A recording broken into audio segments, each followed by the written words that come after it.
Part 1. Before Voldemort, there was a vision. History remembers monsters by the wars they lose. But the most dangerous dark wizards are not born as tyrants. They begin as ideas.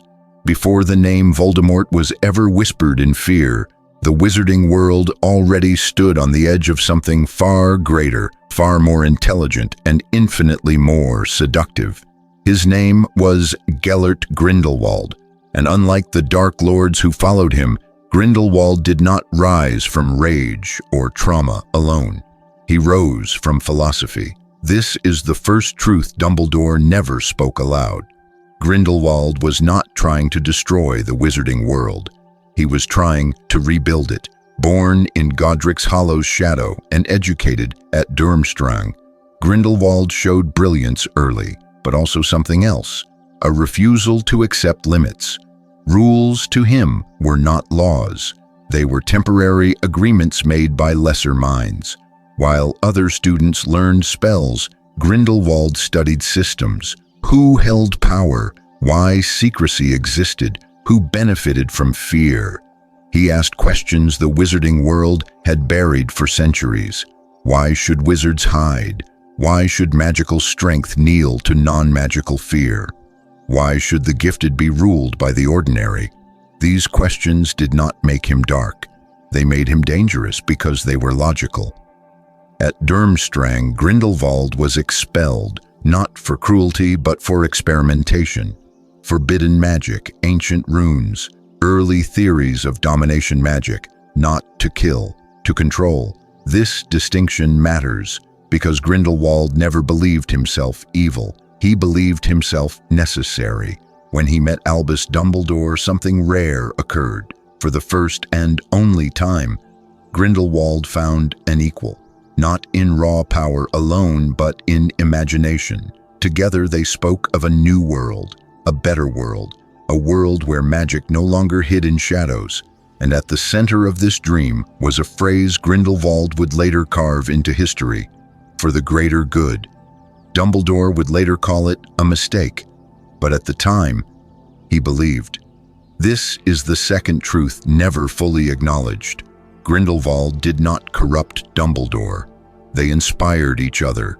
Their plans were not about genocide or chaos. They were about order, a global magical structure, a hierarchy where those capable of guiding the world were no longer restrained by secrecy. Grindelwald understood something no dark wizard after him ever did. Power alone does not change the world. Belief does. That is why his rise was quiet. No armies at first, no open wars, only whispers, only movements, only followers who believed they were saving the world from itself. By the time ministries noticed him, it was already too late. Grindelwald had done what no dark wizard had ever accomplished. He had gone global. This is why Dumbledore stayed silent, because to expose Grindelwald fully would mean admitting something unbearable, that the wizarding world did not fear him because he was cruel, but because he made sense. And this is where the story truly begins, not with war, not with duels, but with an idea powerful enough to fracture the world.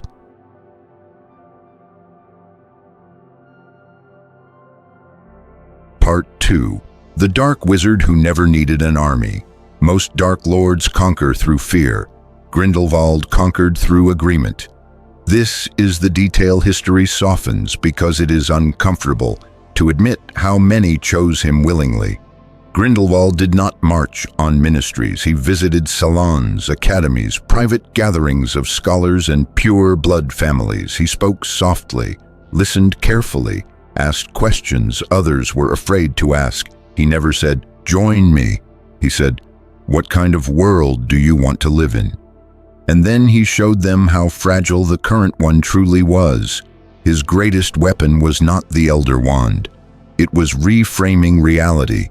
He pointed to wizarding secrecy and called it cowardice. He pointed to magical law and called it stagnation. He pointed to Muggle governments and asked why wizards should obey systems built without magic.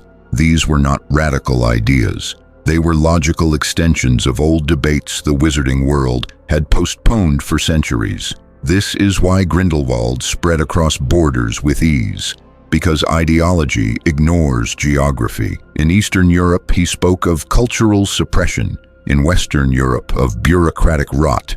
In colonial territories, of magical bloodlines being ruled by distant ministries. He adapted the message without changing its core. The world is broken. Magic can fix it. Someone must be brave enough to lead. Grindelwald never called himself a ruler. He called himself a guide. His followers were not soldiers at first. They were academics, diplomats, artisans, people with influence who felt unheard. And slowly, invisibly, networks formed, shared symbols, shared language, shared silence. By the time Aurors tracked his movements, Grindelwald was no longer a man. He was a movement. This is the third truth Dumbledore never said aloud. Grindelwald succeeded because ministries had already failed. While governments debated jurisdiction and procedure, Grindelwald acted. He provided certainty in a world of delay, vision in a world of compromise. And then there was the artifact, the object that transformed philosophy into inevitability, the Elder Wand. Grindelwald did not seek it for dominance alone. He understood symbolism. The wand represented legitimacy, history, destiny. By wielding it, he did not just gain power, he gained myth. Now the movement had a face, a legend, someone who looked unstoppable. This is when Dumbledore truly withdrew, not because he could not stop Grindelwald, but because stopping him meant destroying a dream they once shared. And so Grindelwald expanded unchecked, not through conquest, through consent. And the most frightening realization followed. When war finally came, it would not be good versus evil. It would be belief versus belief. Because Grindelwald was not asking the world to kneel, he was asking it to agree. Part 3. The Greater Good. When moral certainty becomes a weapon. The most dangerous words ever spoken by a wizard were not a curse. They were a justification for the greater good. Grindelwald understood something few ever do. People will endure cruelty if they believe it prevents chaos. They will excuse violence if it promises order. They will surrender conscience if someone else claims the burden of choice. The greater good was not a slogan, it was a permission structure. Under its banner, Grindelwald reframed harm as sacrifice. Disappearances became necessary relocations. Control became guidance. Fear became temporary discomfort on the path to peace. And the world listened, because the alternative, uncertainty, felt worse. This is the fourth truth Dumbledore kept buried. Grindelwald did not lie to his followers. He believed every word. He saw the future as a collapsing bridge. If a few had to fall to save the many, so be it. This logic did not come from madness, it came from clarity without mercy. Grindelwald's vision included Muggles, but not as equals. He foresaw their wars, their weapons, their inevitable self-destruction. To him, wizard rule was not tyranny, it was intervention, and intervention requires control. This is where the line was crossed. Not suddenly, not dramatically, but quietly. Wizards who resisted were labeled obstacles. Families who refused were monitored. Children with dangerous magical potential were redirected, not imprisoned, re-educated. All of this was justified because peace was the goal. And peace, Grindelwald believed, was worth any cost. This is why his reign never felt like chaos. It felt orderly, predictable, efficient. Ministries found their influence shrinking. Laws were obeyed selectively. International cooperation eroded because Grindelwald offered something governments could not. Moral certainty. And Dumbledore watched, silent, because he recognized the flaw too late. A world built on moral certainty has no room for dissent, and dissent is where humanity survives. Yet still, Dumbledore did not act, because confronting Grindelwald meant confronting himself, the part that once agreed. This is the most haunting truth of all. Grindelwald was not an aberration. He was a possibility, one born from the best intentions, carried to their logical extreme. And when resistance finally organized, it was not to stop a madman. It was to stop a philosopher with an army of believers. The war had begun, not with explosions, but with the quiet realization that the world had already chosen sides.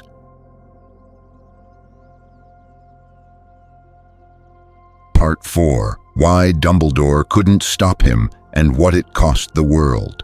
History often asks the wrong question. It asks why evil rose.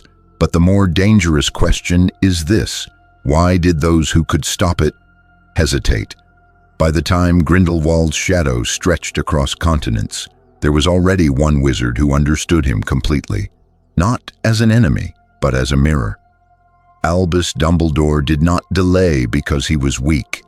He delayed because he was afraid of what victory would confirm. This is the truth rarely spoken in the wizarding world. Dumbledore knew how to defeat Grindelwald long before he ever raised his wand. What he did not know was how to survive the truth that would follow. To face Grindelwald was to face the fact that their visions once aligned, that the ideology now burning cities had been forged in shared conversations, shared dreams, shared certainty, that Grindelwald's rise was not a corruption of their youthful ideas, but their logical continuation, and Dumbledore feared what the world would see if he acted too soon, because stopping Grindelwald meant admitting, "I helped build this." So he waited. In that waiting, the world paid the price. Borders hardened, communities disappeared overnight, wizarding families fled without explanation. Magical creatures were weaponized, relocated, erased, and all the while Grindelwald grew stronger, not just in force, but in legitimacy, because the longer Dumbledore remained silent, the more Grindelwald appeared unopposed, unchallenged, unavoidable. This is how power truly consolidates, not through victory, but through absence. The international magical community pleaded quietly at first, then urgently, then not at all, because hope, once exhausted, becomes resignation. Ministries adapted instead of resisted. They cooperated to survive. They compromised to remain relevant, and each compromise made resistance harder. Dumbledore watched this too, every report, every disappearance, every rationalization, and still he did nothing, because there was another fear beneath all others, a deeply personal one, the blood pact, not just as an object, but as a symbol. It represented the moment Dumbledore chose vision over restraint, ambition over wisdom, love over responsibility. To destroy Grindelwald was to destroy the last living witness to who Dumbledore once was, and worse, to confirm that Grindelwald had not betrayed their ideals. He had simply embraced them without hesitation. This is the cruel paradox of moral leaders. They hesitate where tyrants do not. They question where tyrants act, and in that hesitation, the tyrant reshapes the world. By the time Dumbledore finally understood this, the cost was irreversible. Entire generations had grown up under Grindelwald's influence, not as prisoners, but as believers. This is why the coming war would not be clean, not heroic, not simple, because you cannot defeat an idea with a duel. You must dismantle it from within the minds of those who accepted it. And that required something Dumbledore feared more than death: public accountability. The war to come would not just decide who ruled. It would decide who was forgiven and who was remembered as complicit. As storm clouds gathered over Europe and beyond, one truth became unavoidable. Grindelwald was no longer just a dark wizard. He was a system, a philosophy, a world already in motion. and stopping him would require Dumbledore to sacrifice more than power. It would require him to sacrifice the myth of his own moral purity.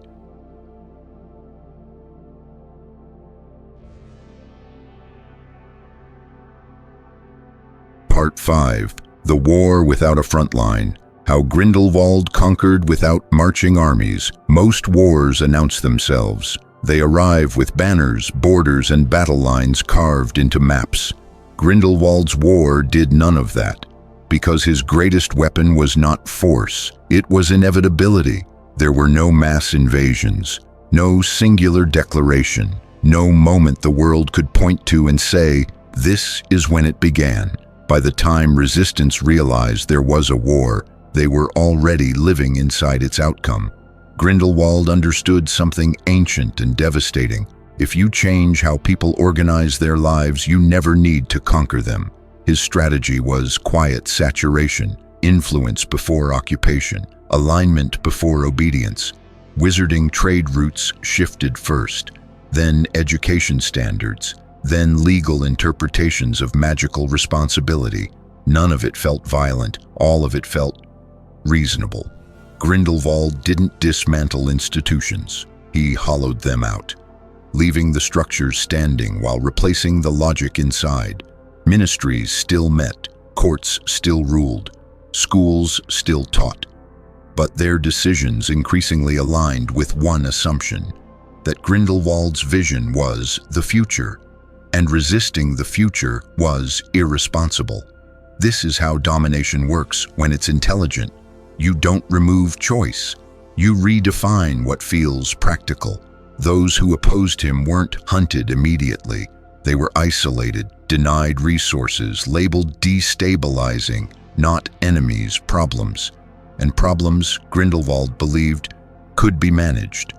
Across Europe and beyond, local leaders found themselves making compromises they swore were temporary, just until stability returned, just until tensions cooled, just until the world made sense again.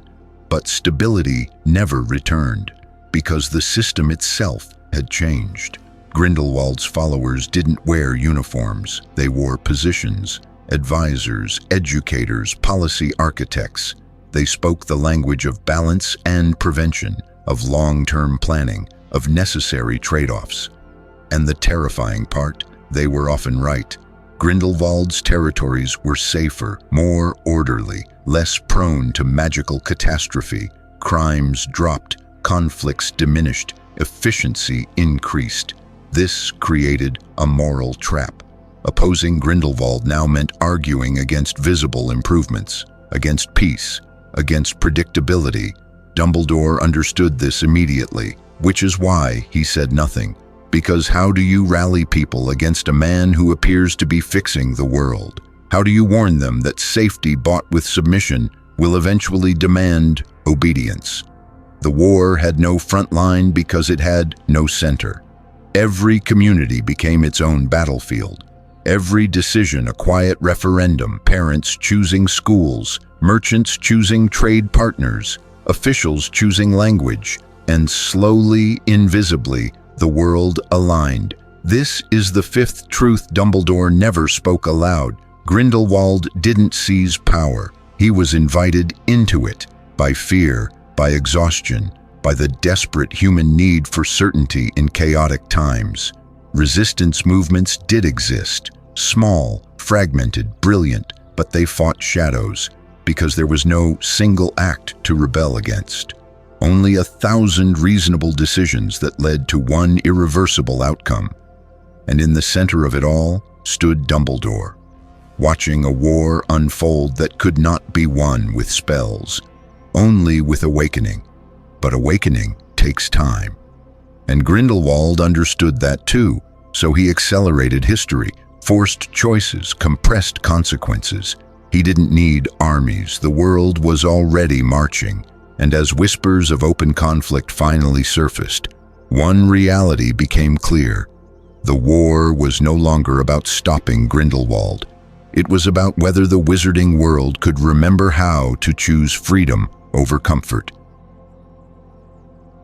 Part 6, The Breaking Point. When the world finally resisted. Every system built on control carries within it the seed of its own collapse, not because it is evil, but because it mistakes silence for consent. For years, Grindelwald's world appeared stable. Borders held, crime fell, order reigned. But beneath that calm surface, pressure was building in places no census could measure. The breaking point did not come from governments. It came from people. From a healer who refused to report a patient's blood status. From a teacher who altered a lesson just enough to preserve independent thought. From a family that chose to disappear rather than comply. Small acts, invisible acts. But history is never turned by grand gestures first. It turns when enough individuals stop cooperating. Grindelwald had planned for rebellion. What he had not fully anticipated was disobedience without leadership. No flags, no slogans, no central command, just refusal. Networks began forming organically, not armies, communities, loose, adaptive, impossible to fully map. Information traveled through personal trust, not official channels. Safe houses weren't designated, they emerged, then vanished. This decentralized resistance mirrored the very intelligence Grindelwald once praised. The irony was not lost on him. And this is where the system faltered, because systems built on prediction fail when people act unpredictably.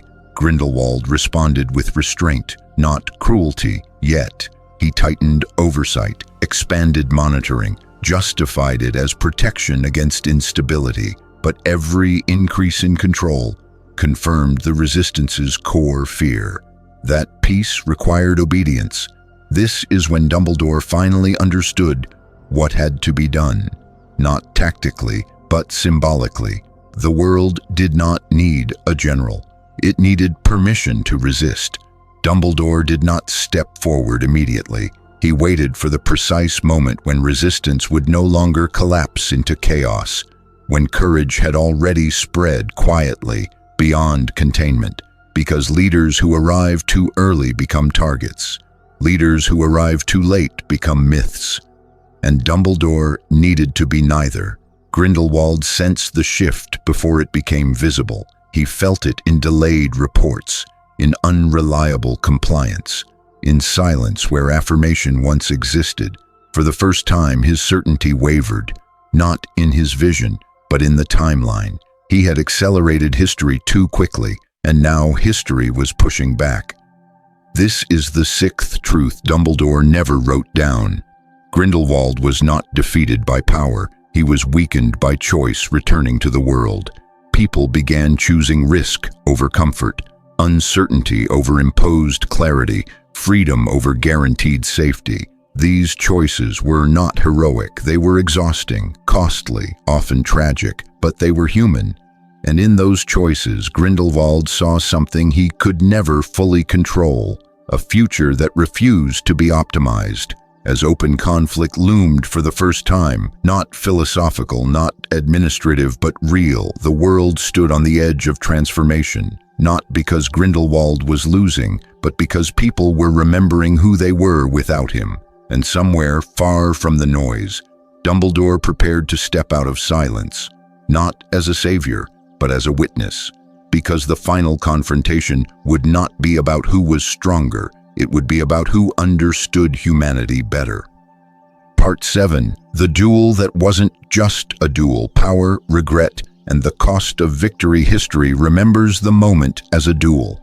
Two wizards, two wands, one decisive clash that ended an era, but that memory is a simplification designed to make the outcome bearable.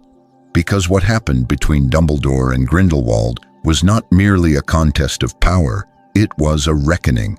By the time they finally faced each other, the world was already exhausted, not from battle, but from certainty, from being told what was necessary, from being managed for its own good. The duel did not occur at the height of Grindelwald's strength. It occurred at the moment his vision had begun to fracture. when resistance no longer needed instruction, when obedience no longer felt inevitable. Grindelwald arrived confident, but altered, still brilliant, still controlled, but no longer alone in his certainty. Dumbledore arrived carrying something heavier than strategy. He carried responsibility, not just for what Grindelwald had become, but for the years he had allowed the world to adapt around him. This is the truth the records avoid. The duel was not fought to decide the future. The future had already shifted. It was fought to decide accountability.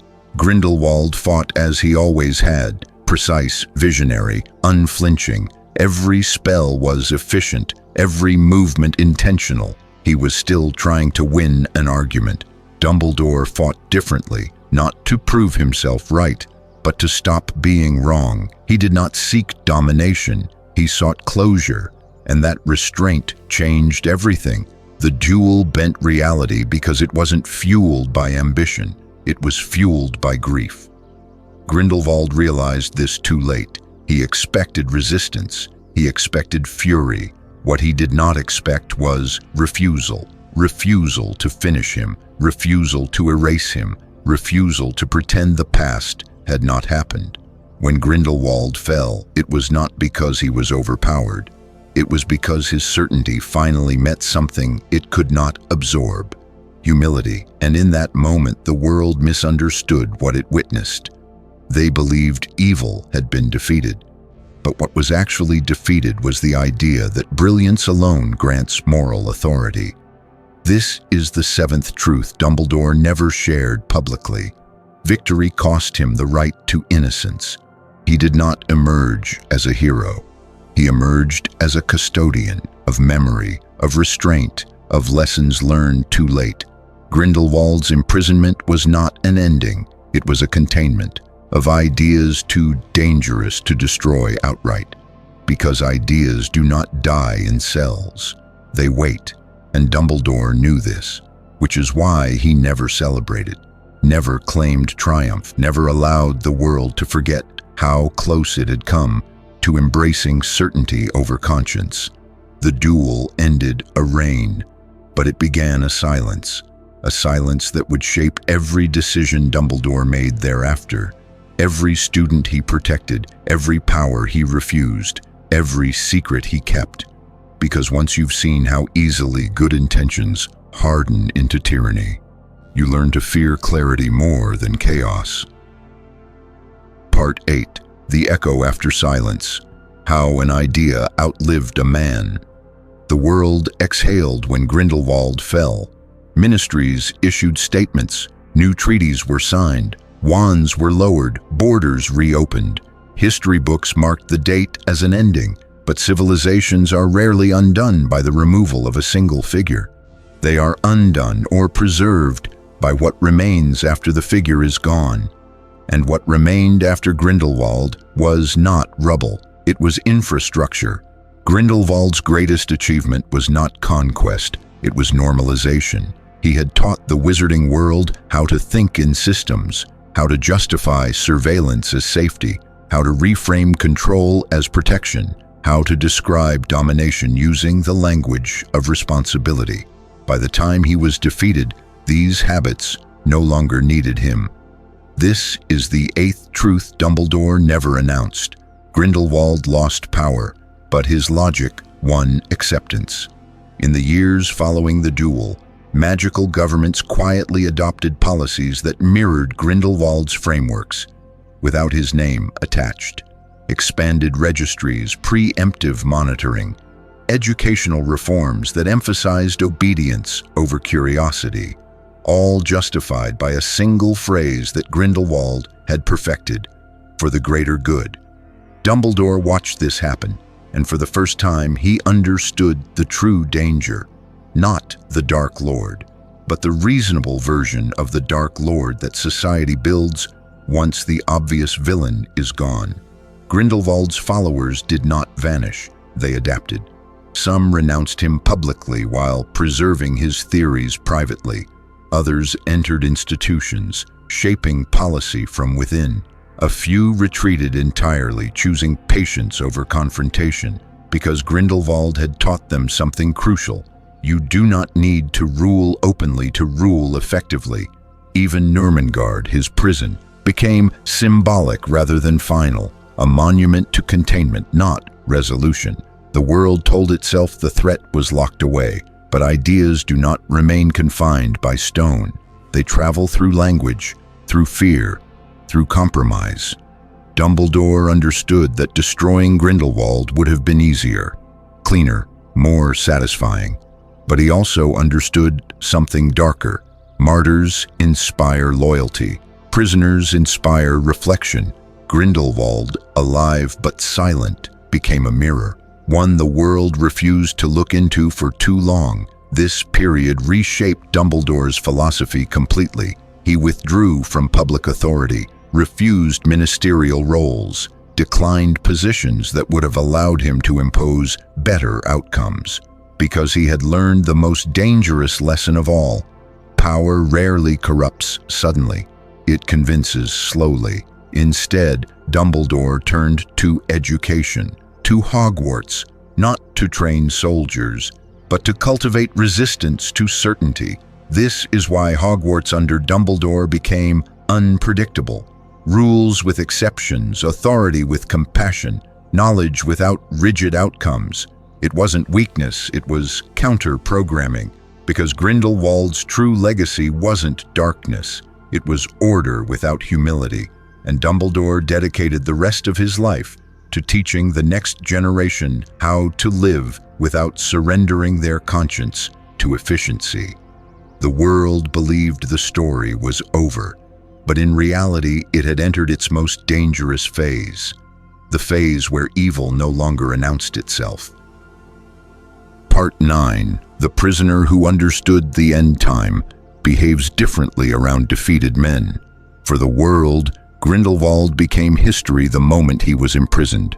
A name spoken in past tense, a threat neutralized, a chapter closed.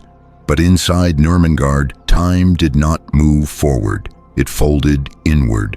Grindelwald did not rage against his confinement. He did not beg. He did not repent. That silence confused his captors more than any curse ever could.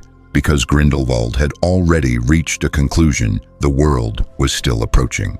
This is the ninth truth Dumbledore never explained. Grindelwald accepted defeat because he had already seen how the story would end. From his cell, Grindelwald watched history repeat itself, without him. Wizards tightening control temporarily, institutions sacrificing compassion for efficiency, fear dressed as responsibility. He recognized the pattern instantly. It was his, just refined. And that realization brought him something he had never possessed before: clarity without ambition. Grindelwald had once believed he was shaping destiny. Now he understood something far more unsettling. Civilizations do not need villains.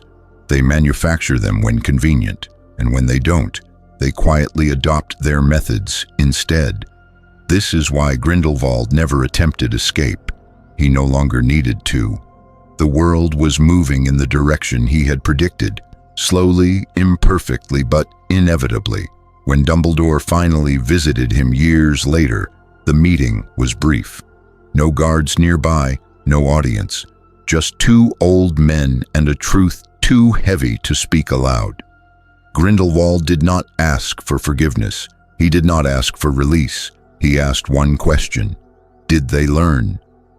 Dumbledore did not answer immediately, because the honest answer was complicated: yes and no. The next generation had rejected Grindelwald's extremism, but they had absorbed his assumptions. That order must be enforced, that chaos must be managed, that some freedoms are too dangerous to allow. Grindelwald smiled, not with triumph, with sadness. He had once believed force was required to impose enlightenment. Now he understood that enlightenment, when imposed, always becomes force. This was his final evolution, not redemption, recognition. And in that moment, something remarkable happened. Grindelwald warned Dumbledore, not about a rival, not about a rebellion, but about a future Dark Lord who would not speak of the greater good at all, who would abandon justification entirely, who would seek power not through reason, but through fear alone. "Watch for the one who does not pretend to be right," Grindelwald said. "He will be harder to stop." Dumbledore left Nurmengard changed, because he understood what Grindelwald had finally grasped. The greatest danger is not ideology, it is despair. Grindelwald's final years were spent in observation, watching the world edge closer to choices it believed were new, choices he had already made and lost. And when his end came, it was quiet. No followers, no ceremony, no legacy reclaimed. Only a warning embedded in history that most would miss. That intelligence without humility becomes tyranny. That certainty without compassion becomes violence. And that even the most brilliant minds can mistake control for care. The world would soon face another Dark Lord, one who had learned from Grindelwald's failures and rejected his restraint. Last part, the final secret, why Dumbledore let the world forget. Grindelwald history did not forget Grindelwald by accident. He was not erased by time, nor overshadowed by greater evils. He was allowed to fade, and that decision belonged to Albus Dumbledore. After Grindelwald's death, there were calls to document everything. Scholars wanted records. Ministries wanted warnings. Historians wanted names, dates, and declarations of victory. But Dumbledore discouraged it all, quietly, persistently, almost desperately. This is the final truth, the one Dumbledore carried alone. Grindelwald was not meant to be remembered as a monster. He was meant to be remembered as a mistake humanity might repeat. Dumbledore understood something history often refuses to accept. Evil that is remembered too clearly becomes myth, and myths are admired, dissected, even romanticized. Grindelwald had been brilliant, charismatic, visionary. If remembered in detail, he would become a model for future tyrants, not a warning, but a blueprint. So Dumbledore chose silence over spectacle. He allowed Voldemort to become the face of darkness, because Voldemort represented something simpler, cruder, easier to reject. Voldemort offered no philosophy, no moral dilemma, no seductive logic, only fear, and fear is easier to unite against. Grindelwald, by contrast, had been persuasive. He made people think, and that was far more dangerous. This is why Dumbledore never lectured Harry about Grindelwald, never used him as an example, never framed their duel as a triumph. Because Grindelwald represented the darkest truth of all, that evil does not always arrive screaming. Sometimes it arrives reasonable. Dumbledore's final lesson was not taught in classrooms. It was embedded in absence, in the gaps between stories, in what was not said. He wanted future generations to learn morality not by memorizing villains, but by questioning certainty.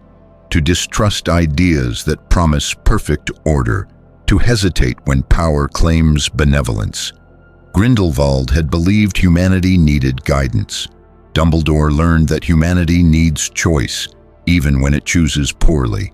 And so the world moved on. New wars, new fears, new dark lords. But Grindelwald remained buried, not in stone, but in silence.